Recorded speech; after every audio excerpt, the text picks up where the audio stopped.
আমি elevator education থেকে Souvik sir কথা বলছি। আজকে এই ভিডিওটাতে আমি যেটা জানাতে চাই যে এমবিএ ম্যাকআউটের ফার্স্ট সেমিস্টারের 2025-এর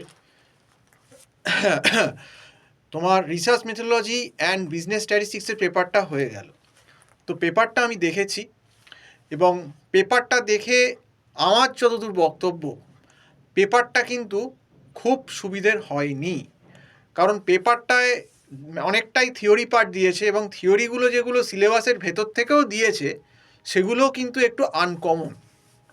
তবে আমাদের কাছে যারা স্টুডেন্ট পড়তো, আমরা রিসার্চ মেথোডোলজির একটা ওভারঅল যেহেতু অনেক ডেপথে থিওরিগুলো করিয়ে দিয়েছিলাম, সেহেতু তারা প্রত্যেকেই মোটামুটি কিন্তু 55 থেকে 65-70 অ্যান্সার করে এসেছে, অসুবিধে কারুর হয়নি। কিন্তু ওভারঅল যদি তুমি কোশ্চেন এবারে ম্যাকআউটের বিজনেস মানে রিসার্চ মেথোডোলজি আর বিজনেস স্ট্যাটিস্টিক্সে ধরতে হয়, খুব অদ্ভুত প্রশ্ন। মানে ব্যাপারটা হচ্ছে যে স্ট্যাটিস্টিক্স মানের কোনো পার্টই নেই, মানে মিন মিডিয়ান মোড এসব কিছুই দিল না, শুধুমাত্র একটা আইকিউ এর অঙ্ক হাইপোথিসিস দিয়ে ছেড়ে দিল। তো সেক্ষেত্রে কিন্তু যেটা আমার ব্যক্তিগত মত, যে এই রিসার্চ মেথোডোলজি সাবজেক্টটা বিজনেস স্ট্যাটিস্টিক্সের ভেতর ঢুকিয়ে একটা খিচুড়ি সাবজেক্ট হয়ে গেছে। কারণ ম্যাক্সিমাম জায়গাতেই যেটা দেখা যায় অন্য ইউনিভার্সিটিতে, যে এই বিজনেস স্ট্যাটিস্টিক্স পেপারটা একটা কিউটি আলাদা পেপার থাকে এবং রিসার্চ মেথোডোলজির কিন্তু একটা সেপারেট পেপার থাকে। তো আমি জানি না বা বলতে পারবো না কেন এই রিসার্চ মেথোডোলজি পেপারটাকে এরকম স্ট্যাটের ভেতর ঢুকিয়ে একটা খিচুড়ি করে দিল। তো পেপারটা কি আগের বছর আমি কোশ্চেন দেখেছিলাম, একদমই থিওরি বেসড টোটাল কোশ্চেন, এবং অনেক আগের বারের কোশ্চেনটা তাও একটু ঠিকঠাক ছিল, কিন্তু এইবারের কোশ্চেনটায় কিন্তু অনেকই আনকমন দিয়েছে, কিছু কিছু কমন ও কিছু কিছু আনকমন, আর কিছু কিছু কিন্তু সিলেবাস বহির্ভূত, মানে একটু কেস স্টাডি টাইপের কোশ্চেনও কিন্তু দিয়েছে, যেটা নিজেদের অ্যানালাইসিস করে করতে হবে। তো যারা মোটামুটি খুব ভালো করে আরএমটা পড়ে গেছে তাদের হয়তো মোটামুটি হয়েছে, কিন্তু আদারওয়াইজ কোশ্চেন যদি বলতে পারো, মিন মিডিয়ান মোড থেকে কোনো সামস দিল না, কোরিলেশন রিগ্রেশন দিল না, কোফিসিয়েন্ট অফ ভ্যারিয়েশন, স্ট্যান্ডার্ড ডিভিয়েশনের কোনো সামস নেই। তো বেসিক্যালি কোশ্চেনটা একদমই খুব একটা ইজ নট, মানে একটা যে একটা কনভেনশনাল যে কোশ্চেন যেটাকে আমরা বিজনেস স্ট্যাটিস্টিক্সের বোঝাই, সেই কোশ্চেনই কিন্তু এই কোশ্চেন প্যাটার্নটায় নেই, যেটা আমি দেখতে পেলাম। এবং পরবর্তীকালেও কিন্তু বোঝা যাচ্ছে যে এই পেপারটা করতে গেলে মানে আরএমের প্রচুর থিওরি পড়ে যেতে হবে, প্লাস এখন কিন্তু যেটা এইবারে যেটা এই পেপারটায় পার্টিকুলারলি করলো, যে স্ট্যাটিস্টিক্সেরও থিওরি পার্ট ঢুকিয়ে দিচ্ছে, সেটা কিন্তু আরও বিপজ্জনক। স্ট্যাটিস্টিক্সের থিওরি পার্ট ঢোকানো কিন্তু আরও বিপজ্জনক ব্যাপার, সেটা কিন্তু অঙ্কের থেকেও খারাপ মানে বলতে গেলে।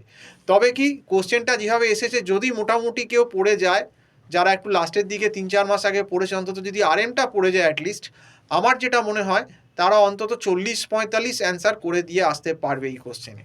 যদি অ্যাটলিস্ট 40-45-এ অ্যান্সার করে, অন্তত ওখানে 22-25 পেয়ে যাবে।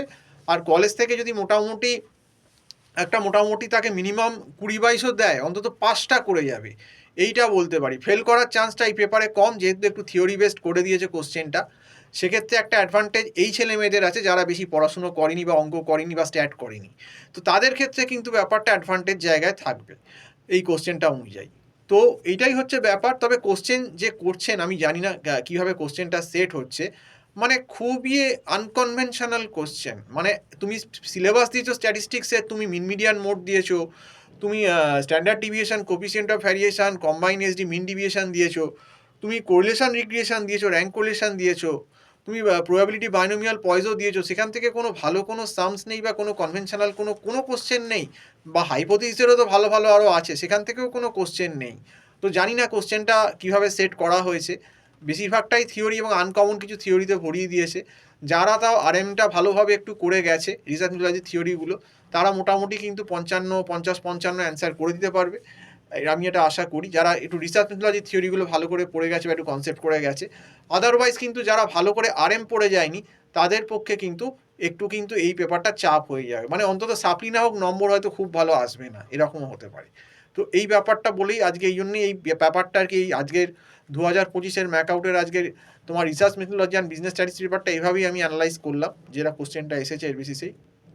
তো যাই হোক, আজকে এই অবধি বলেই শেষ করছি। সম্পূর্ণ ভিডিও দেখার জন্য অসংখ্য ধন্যবাদ। নমস্কার।